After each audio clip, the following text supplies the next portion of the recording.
65 वर्ष के दमयंती जी अपने दोनों बेटों और बहुओं के साथ काफी खुश थी। दोनों बहुएं जहां अपने फर्ज अच्छी तरह निभा रही थी, वहीं दमयंती जी ने भी बहुओं को उनकी तरह से जीने की पूरी आजादी दी थी। छोटी मोटी नोकझोंक को छोड़ दे तो यह कहना गलत नहीं होगा कि परिवार में लड़ाई झगड़ा नहीं होता था। दमयंती जी की दोनों बेटियों का ससुराल भी उसी शहर में था, तो समय समय पर उनसे मिलने आया करती थी। बहुएं दोनों ननदों को मान सम्मान दिया करती थी।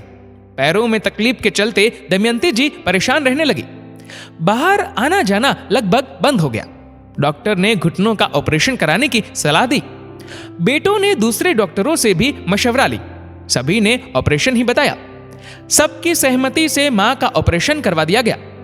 अस्पताल से घर आने के बाद काफी समय तक फिजियोथेरापी हुई। डॉक्टर ने दमयंती जी को कुछ समय के बाद धीरे धीरे चलने की सलाह दी, लेकिन काफी समय से ना चलने के कारण दमयंती जी को ऐसा लगता था कि वह चलेंगी तो गिर जाएंगी, जिसके चलते वो जितना हो सके चलना टाल दिया करती थी। अपनी मां को इस हालत में देखकर दोनों बेटियां उनसे मिलने आती थी। सुबह से शाम तक रहती, रात का खाना खाकर ही वे अपने घर जाती।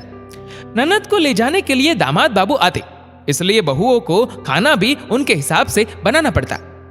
दमयंती जी अपनी इस तकलीफ के कारण काफी चिड़चिड़ी हो गई थी, क्योंकि उन्हें हर चीज के लिए अपनी बहुओं पर आश्रित रहना पड़ता। बहुएं चाहती थी कि मम्मी थोड़ा उठकर छोटे मोटे काम करे, ताकि उनका आत्मविश्वास बढ़े और खुद आराम से चल सके। एक दिन बड़ी ननद घर आई हुई थी। हमेशा की तरह ही दोपहर का खाना उन्होंने साथ में खाया और उसके बाद मम्मी के पास ही लेट गई। दोपहर की चाय का समय हुआ।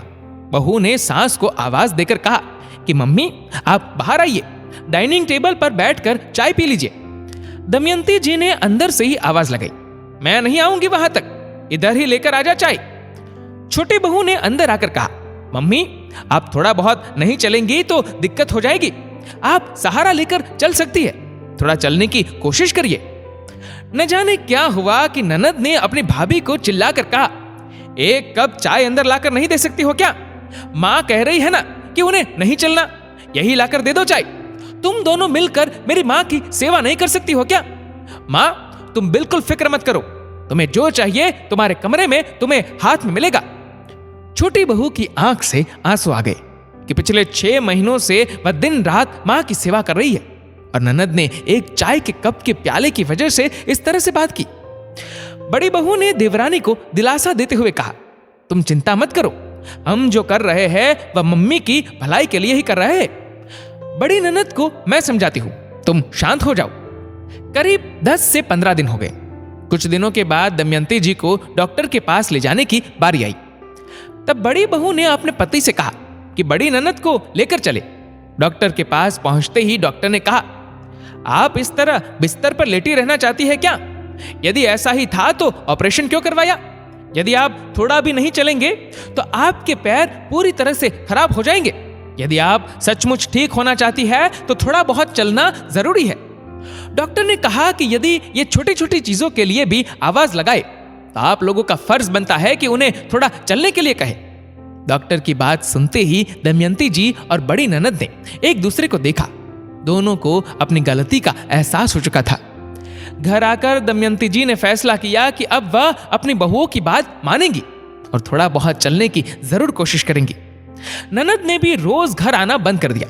फोन से ही समाचार पूछ लिया करती, और कुछ महीनों में दमयंती जी ने पूरे आत्मविश्वास के साथ चलना शुरू कर दिया। दोस्तों, ये कहानी लिखी है पायल धावलिया ने।